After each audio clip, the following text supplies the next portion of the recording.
Filosofía, Derecho Internacional, cuidado.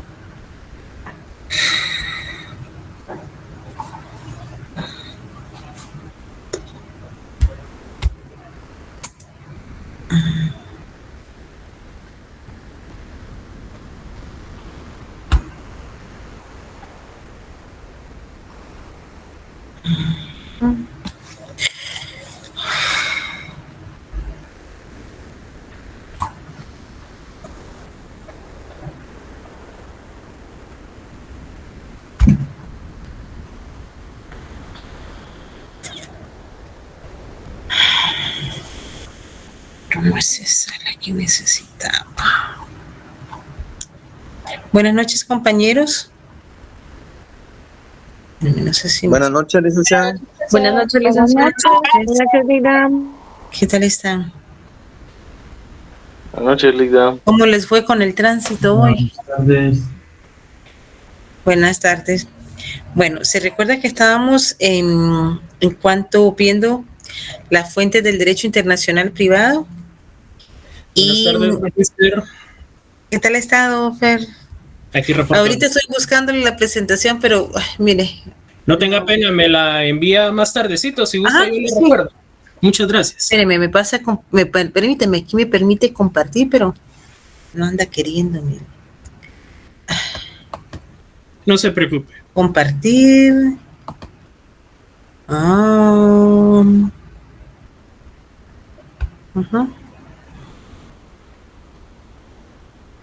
Ya me la compartí con... Bueno, entonces...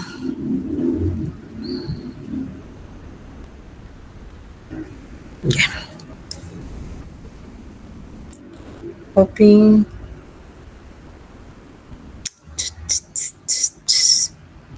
Copy. Ahorita le voy a enviar donde está compartida para que la puedan acceder.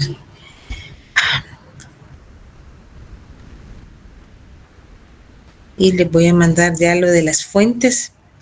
En cuanto a también el hecho jurídico y la asociación de derecho, bueno. Espérame.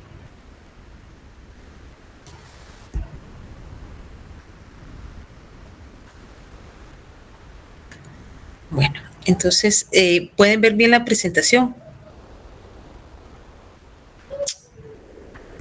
Sí, se ve. Se ve bien. Bueno, entonces se recuerda que estábamos hablando en cuanto a... espéreme, las características, déjeme ver. Bueno.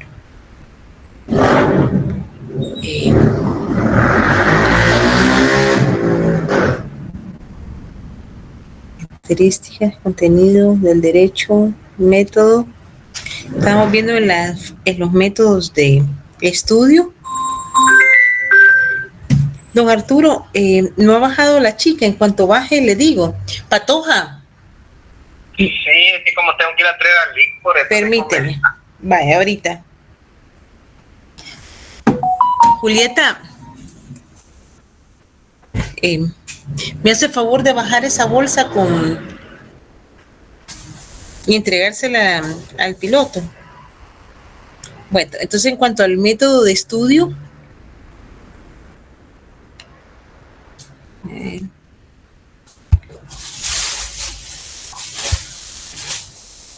no, eso es mío. Es la bolsa, es donde están las mojarras que puse en papel de aluminio. Uh-huh.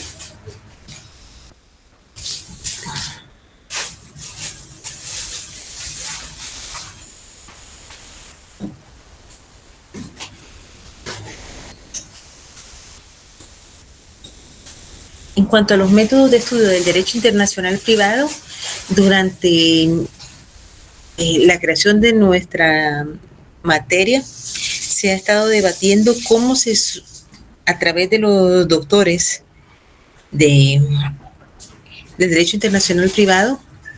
Acuérdense que los doctores son aquellos especialistas en la materia y que han considerado que debe de haber un método para poder aplicar esta o interpretar cuál va a ser la acción a tomar en cuanto a la solución de los llamados conflictos internacionales de leyes o los conflictos de leyes que surgen en un espacio determinado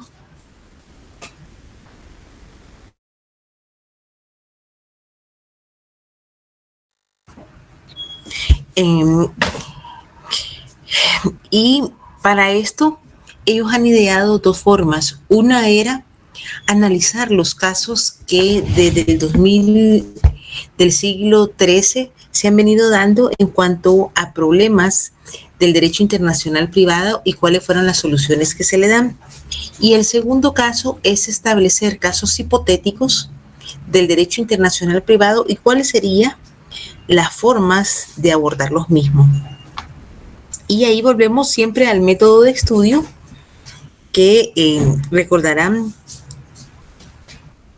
que cuando hablamos del método universal, el método van a ser aquellos procedimientos empleados para el conocimiento de las cuestiones que suscita el derecho internacional privado y pueden ser tres clases: método universal, método positivo y método ecléctico.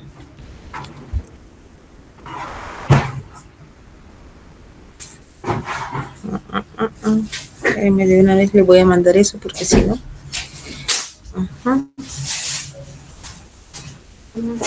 Vaya, Patoja. Con cuidado, agarró el dinero. Va.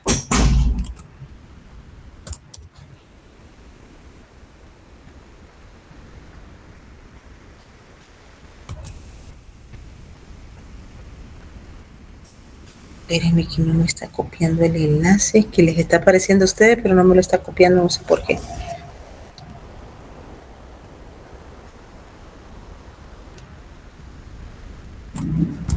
Ahora déjenme ver si les envío.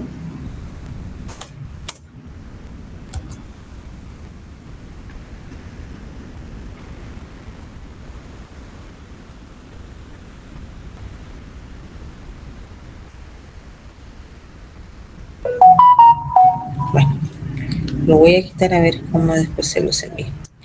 Y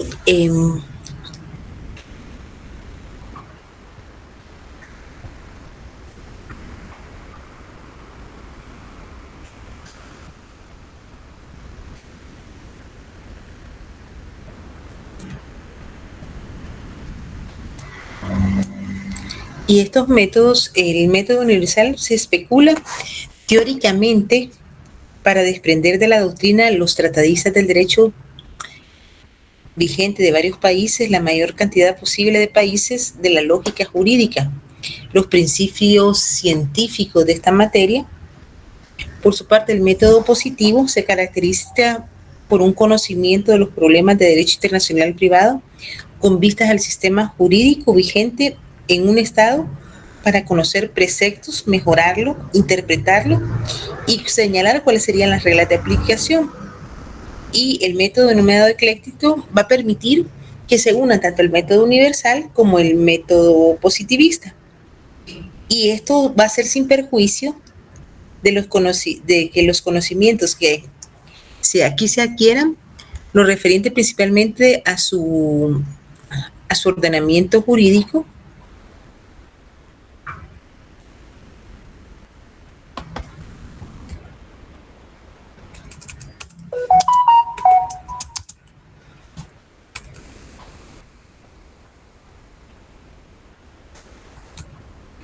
al aspecto jurídico nacional, y este último método es el que tiene más a la presente fecha.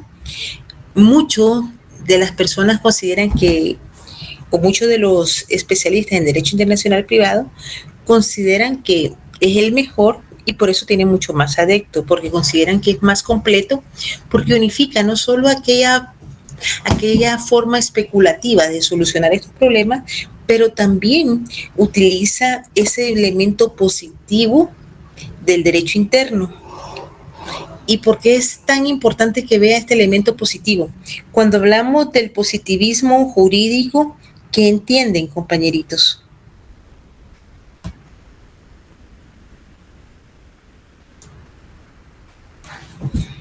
¿Cuándo es una norma positiva? Cuando está vigente, licenciada. Cuidado, puede ser vigente, positiva y no vigente. Cuando está establecida. Cuando está establecida, pero ¿quién la establece?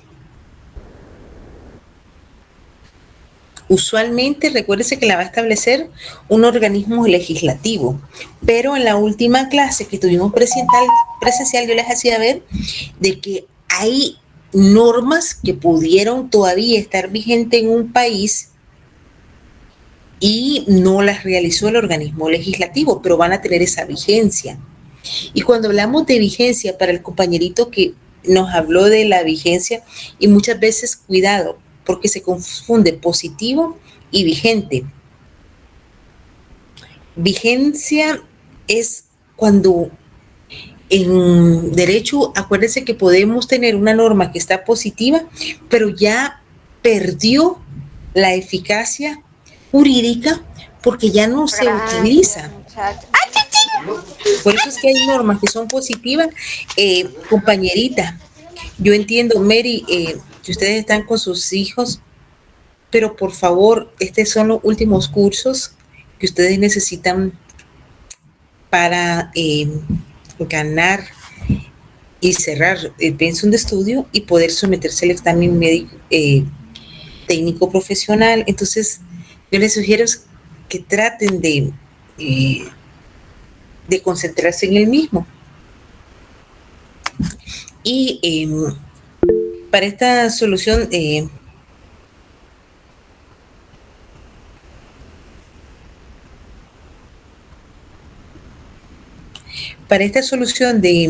los conflictos, cuando hablamos, si hablamos de qué método a emplear, vamos a tener desde el ángulo de la creación de las normas jurídicas que ha de desenvolverse sobre la vigencia espacial, simultáneamente de normas jurídicas materiales. Quiere decir que cuando estamos hablando de la interpretación que se va a dar en el espacio y posiblemente la utilización de dos normas jurídicas distintas en tiempo y en espacio, vamos a determinar que se puede tomar desde el método interno y del método internacional. El método interno, ¿cuál ha sido la interpretación que internamente cada estado le da? ¿Y cuál es el método internacional?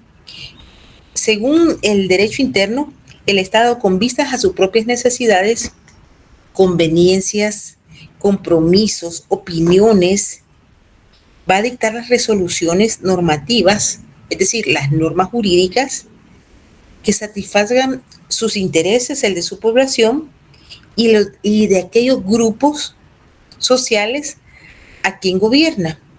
¿Y por qué vamos a hablar de la población? Porque puede ser que aunque estén, la población va a ser no solo los ciudadanos, los niños que no tienen esa característica de ciudadanos, solo tienen el derecho de goce, sin embargo, puede ser que también dentro de nuestro territorio, hoy por hoy, por ejemplo, tenemos venezolanos, tenemos a veces hasta personas de cubanos y de otras nacionalidades que van a tener que observar las normas jurídicas que son de obligatoriedad para todos los que estemos en el territorio. Y los intereses van a ser universalistas, sucumben a las necesidades locales. ¿Por qué van a sucumbir a las necesidades locales? Porque el legislador ve o regula de conformidad qué es lo que necesita el Estado. Y esto lo vemos desde un punto de vista en el que en determinado momento pueden haber obligaciones que a nivel internacional, el derecho internacional privado, las aceptemos. Sin embargo, aun y cuando el derecho internacional privado nos obliga a reconocer esos derechos adquiridos, hay elementos en los que vamos a obviar ese derecho internacional privado porque el derecho interno no me lo permite, porque el derecho interno, al aceptar estas normas, me va a ser más perjudicial. Entonces debo de establecer que si me es perjudicial, es mejor que busquemos una salida o se dé la inobservancia, porque hay dos elementos, tanto que me va a perjudicar el orden público, y el orden público es una situación muy sugestiva, porque ¿qué podemos llamar orden público? Y cómo este orden público para la mayoría de la población va a considerar que contraviene esas costumbres, esos cánones éticos y morales, aunque yo les digo, muchas veces esa doble moralidad que tenemos los seres humanos puede ser bien compleja. Y conforme al método internacional, esta solución de los llamados conflictos de normas jurídicas tienen como regla estas disposiciones supraestatal nacidas no en la voluntad unilateral de un Estado, sino en el acuerdo de voluntades. ¿Por qué? Porque cuando yo firmo un convenio, cuando yo acepto la jurisdicción o el respetar, por ejemplo, en la Convención de Viena está el jus cogens, y el jus cogens es un principio en el cual nosotros vamos a aceptar ese derecho porque da un beneficio a nivel internacional, da seguridad jurídica, y el pacta sunt servanda, el pacto es ley entre las partes. Si yo firmo un convenio o me obligo a estas normas, las debo de cumplir. Y este acuerdo de voluntades va a poder ser expreso o tácito. Y eso es muy similar a lo que tenemos en el derecho interno. El derecho expreso es que si yo no digo nada e implemento elementos de un convenio o un tratado, los voy a aceptar, y entonces vamos a hacer esos tratados internacionales o esa costumbre internacional que se ha venido dando. Y de varios, esto va a ser en cuanto a la normativa de varios estados, y por lo tanto las normas que se van a elaborar para solucionar estos conflictos no se reducen a la satisfacción de las necesidades de una entidad estatal, sino que enfocan a cubrir exigencias de la comunidad de las naciones. Y era lo que les decía anteriormente, yo no puedo extraerme de tener una negociación con varios estados, porque la realidad social es que ningún estado puede comercializar, puede importar o puede exportar elementos que no sean propios de cada estado. Es decir, yo puedo producir bienes no naturales, pero ¿qué pasa si no los comercializo? Y yo aquí les pongo el ejemplo de cómo, por ejemplo, nosotros exportamos café, azúcar, todos los productos de agropecuarios, y ahora en los sectores no tradicionales.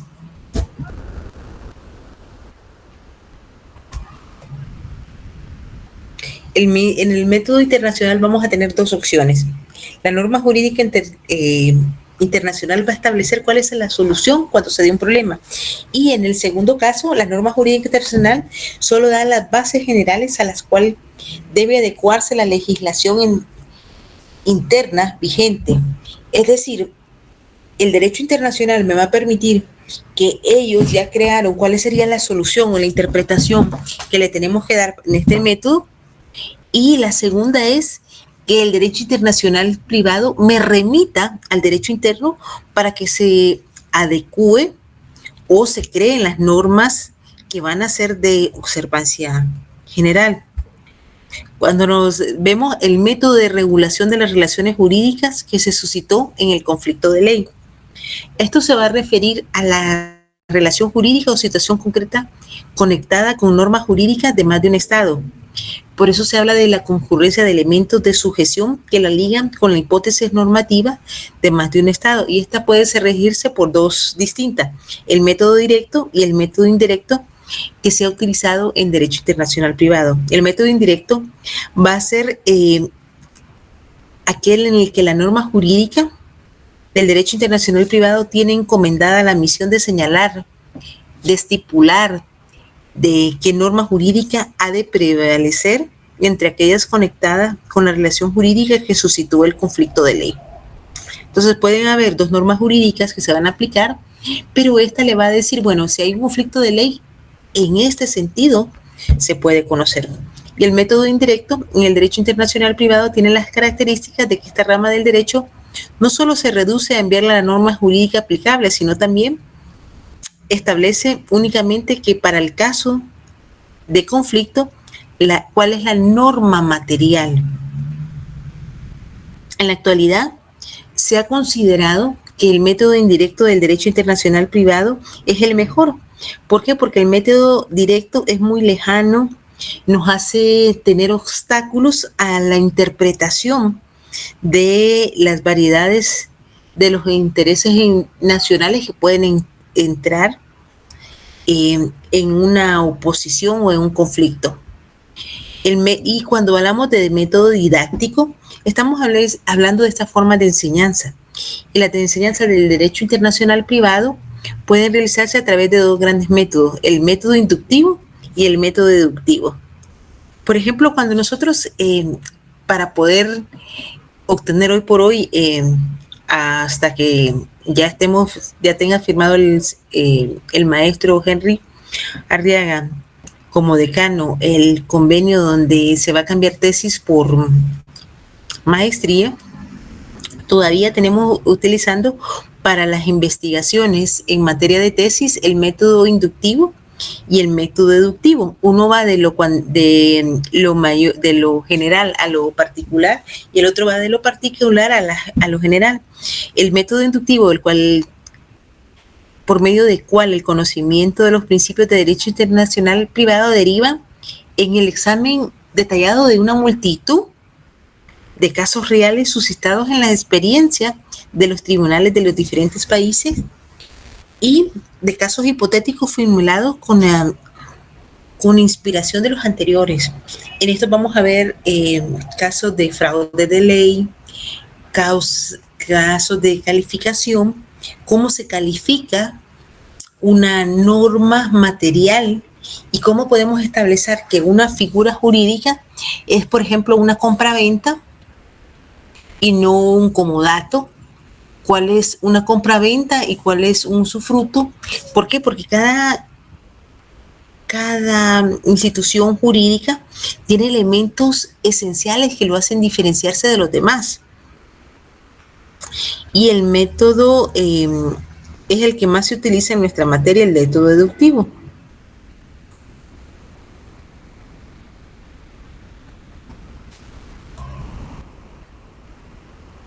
El método deductivo es el que, sirviéndose de los aportes históricos de los que ya han obtenido en otras épocas, principios claves para nuestra ciencia o en el derecho en general, enseña los principios y precisa su constatación ante los casos reales o hipotéticos que se plantean.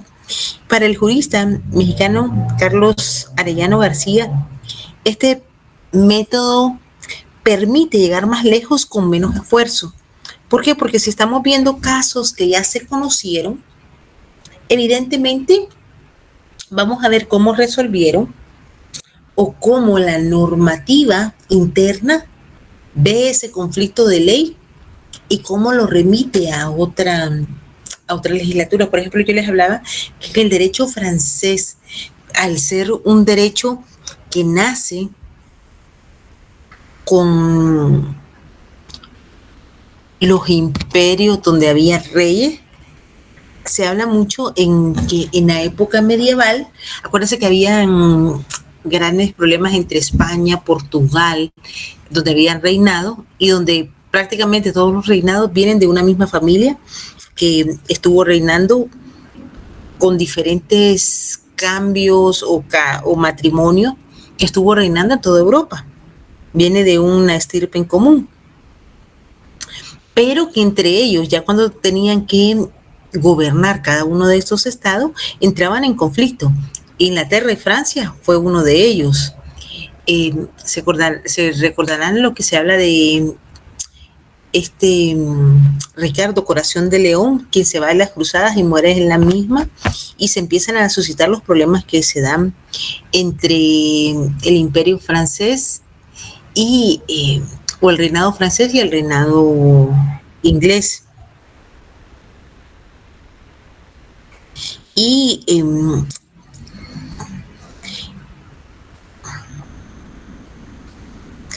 entonces, para los franceses, los derechos reales, la posesión de los objetos y más la tierra, era uno de los elementos más importantes.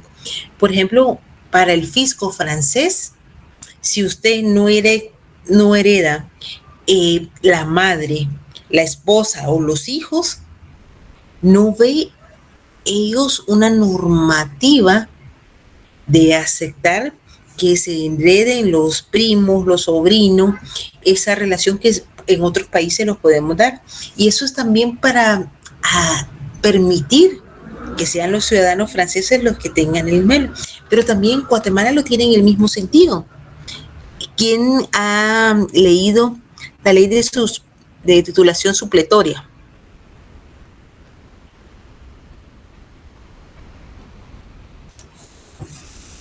La ley de titulación supletoria acepta de que cualquier persona pueda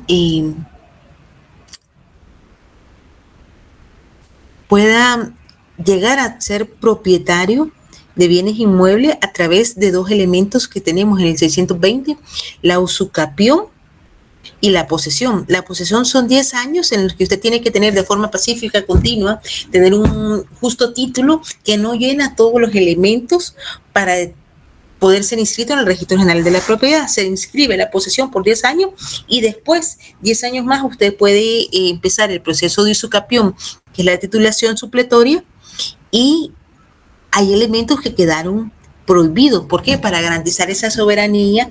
Y es que, por ejemplo, un extranjero no pueda tener en las zonas limítrofe o que limiten con otro estado esa titulación supletoria. ¿Por qué? Porque, por ejemplo, si fuera un salvadoreño que titula supletoriamente y Guatemala entra en un conflicto con El Salvador, va a proteger o va a permitir que esa área que tiene se utilice por los salvadoreños. En el mismo sentido, los hondureños. Y, por ejemplo, si fuera un gringo y hubiera un problema, entonces se trata de proteger los mismos, y tampoco en las zonas costeras aledañas. Entonces vamos a darnos cuenta de que realmente estos elementos van a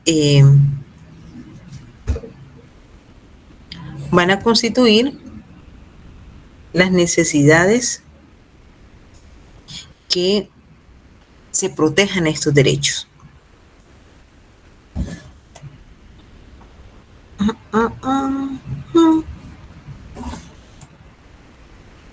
Bueno, cuando nos referimos a fuentes del derecho internacional privado, ¿qué entendemos por fuente?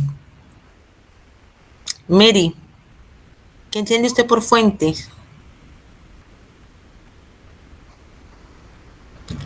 Vamos a ver. Es como la génesis de algo.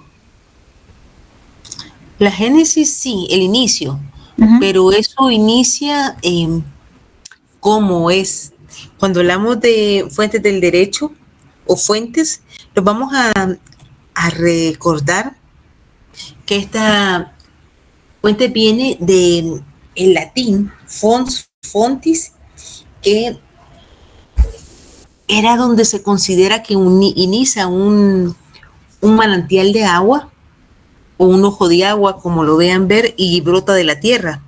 Y cuando hablamos metafóricamente del derecho, también vamos a ver, es la ciencia del derecho que alude al origen de las normas jurídicas. Por ejemplo, el jurista L. Oppenheimer señaló que el Tratado del Derecho Internacional Público, que fuente del derecho, es el nombre dado a un hecho histórico del que nacen las reglas del comportamiento con fuerza legal.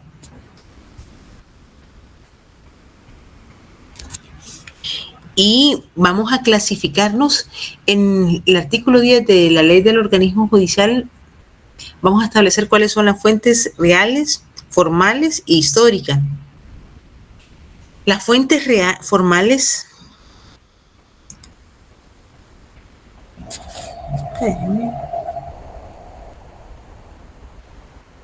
son las que engendran las normas jurídicas, así como las pueden hacer por aspecto de una ley, de una regla constitucionaria, de una disposición jurisprudencial o de una opinión doctrinal.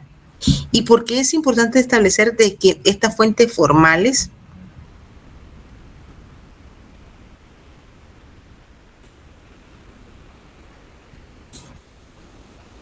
van a ser estudiadas desde una ley, de una regla constitucionaria? En el derecho internacional privado tenemos las reglas constitucionarias a nivel internacional y a nivel interna. Y por una disposición jurisprudencial ya sea en materia civil de lo que es la doctrina legal y en materia constitucional de la Corte en el caso de Guatemala, la Corte de Constitucionalidad, pero hay muchos países que no tienen una Corte de Constitucionalidad, sino que tienen una Corte Suprema de Justicia, que es la que va a ser las veces en alguna de las cámaras de constitucionalismo, ver todos los elementos constitucionales. Por ejemplo, Estados Unidos, El Salvador tiene una Corte Suprema, tiene un Consejo de la Judicatura y tiene una sala de carácter constitucional para ver estos elementos. Y de una opinión doctrinal se da, pero en el caso de Guatemala, si yo les pidiera cuál es la fuente formal del derecho y cuáles son las fuentes supletorias del derecho.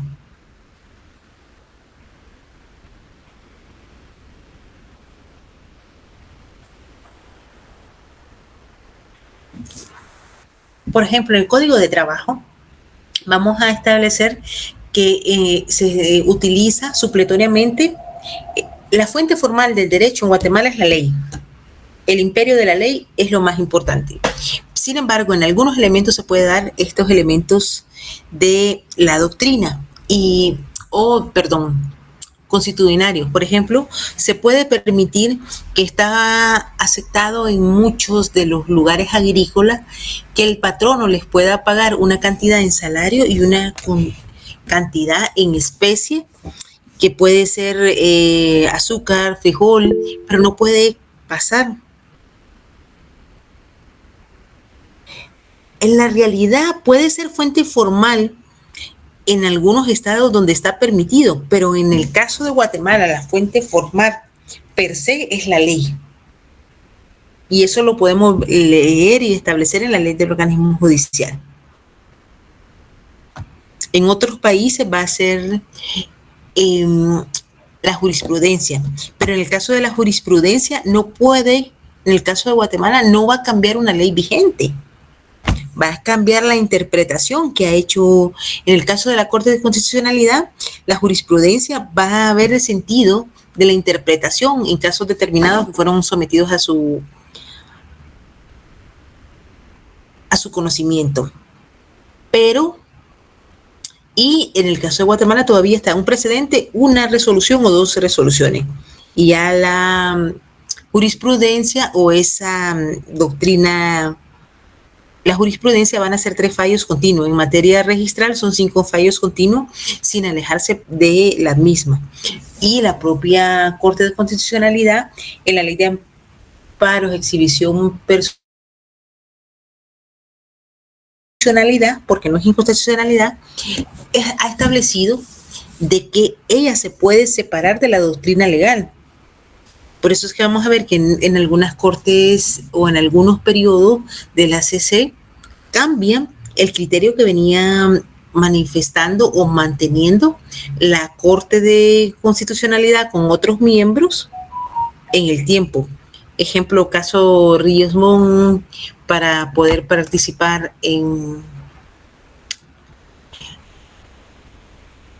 las elecciones. Caso Suri Ríos. Y en el caso de Suri Ríos, en la última casos, ellos plantearon ante la Corte Interamericana de Derechos Humanos la violación por no haberle permitido al derecho humano de elegir y ser electo, un derecho social, y hubo una solución amistosa con el Estado de Guatemala donde aceptó esa jurisprudencia.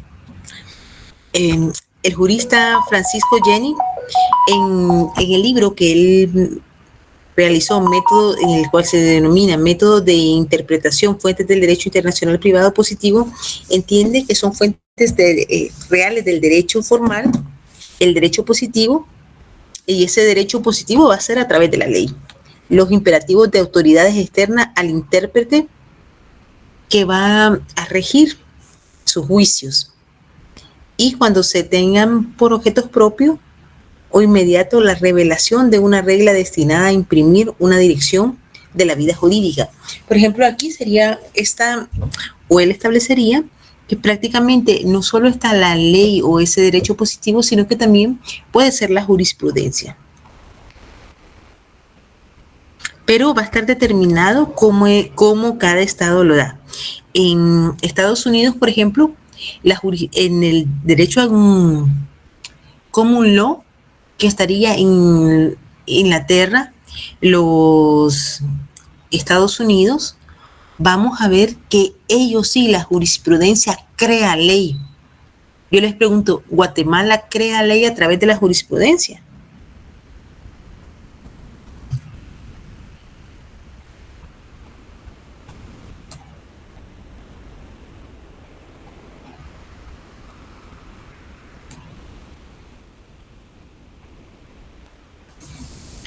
Las fuentes reales no va a crear ley a través de la jurisprudencia, porque, por ejemplo, cuando la Corte de Constitucionalidad conoce y le da una normativa, no va a derogar una ley que está vigente, o le da una interpretación a las normas jurídicas. Las fuentes reales del derecho internacional privado van a estar constituidas por aquellos elementos metajurídicos, aquellos elementos ontológicos que van a propiciar o la realidad social de un grupo determinado, que propicia que haya un contenido de la norma, que propicia que se creen normas jurídicas para proteger a la sociedad.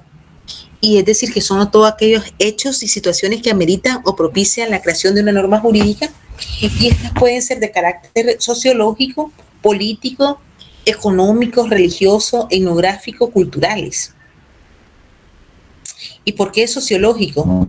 Porque depende cómo se ha constituido una sociedad y cómo es ese elemento social, que tiene un elemento social de cómo vive, de cómo se da, en el que se puedan crear estas normas. Políticos, porque las normas jurídicas tienen un elemento eminentemente político. El derecho va muy ligado a ese elemento social, pero también a ese elemento político, económico, porque las bases económicas, por ejemplo, no hace mucho, el Código de Comercio tuvo algunas reformas porque se crearon nuevas formas de sociedades que tenían un elemento económico, que tenían un elemento sociológico para poder adecuar la necesidad de darle a aquellos pequeños comerciantes una seguridad jurídica. Va a haber un elemento religioso, pero eso no se va a dar en todos los países, porque les diría, los elementos, bueno, sí se da en Guatemala.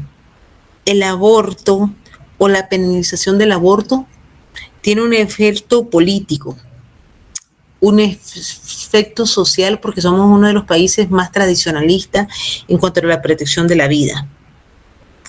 Y un elemento religioso, porque no se enseña educación sexual o como le quieramos llamar en las escuelas. se ha tratado y qué pasa inmediatamente que se está dando estos hechos, como o el reconocimiento jurídico de esos grupos LGTBI. ¿Por qué no se da en Guatemala? ¿Sociológicamente existe? ¿Es un elemento político en el que puede desgastar a un gobierno? ¿Hay un elemento religioso en el que el aborto se protege porque esa concepción, porque todavía va ligado muy bien establecido a lo que establecía la vida, que no, la Biblia, perdón, en que la vida es lo importante? Pero esta parte etnográfica que puede haber entre estados.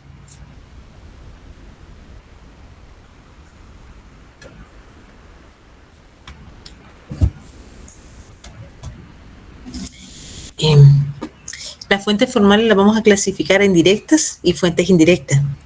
Y esto va a tener un ámbito diverso entre lo que es nacional e internacional. Se llaman fuentes directas aquellas todas fuentes capaces de crear normas jurídicas sin requerir la necesidad de otra fuente formal. Esto sería la ley.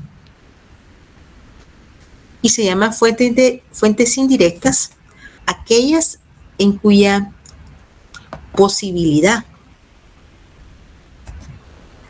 de creación de la norma jurídica va a obedecer que así lo determina una fuente formal. Esto lo vamos a ver en el derecho mexicano. La costumbre para ellos es fuente de derecho solo cuando la ley le otorga ese carácter, igual en Guatemala. Era lo que yo les decía anteriormente, el artículo,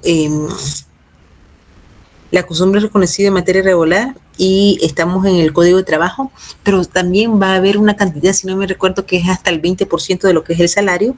La jurisprudencia la encontramos regulada en el artículo 622, en el caso de 5 fallos en el Tribunal de Casación, 3 en el caso de la Corte de Constitucionalidad, los preceptos, y las fuentes del derecho internacional privado van a ser la ley interna, la costumbre, el tratado, la jurisprudencia, la doctrina, la tradición, el derecho romano, y algunos tratadistas del derecho internacional privado consideran que son fuentes formales las nacionales y las fuentes internacionales. Y esta clasificación va a determinar el sistema jurídico a que pertenece. Y aunque se clasifiquen en fuentes nacionales e internacionales, existen fuentes comunes que van a estar tanto en el derecho internacional como en el derecho privado. Bueno, como sé que tienen que ingresar a la próxima clase, lo dejamos aquí, lo veo el viernes si Dios quiere.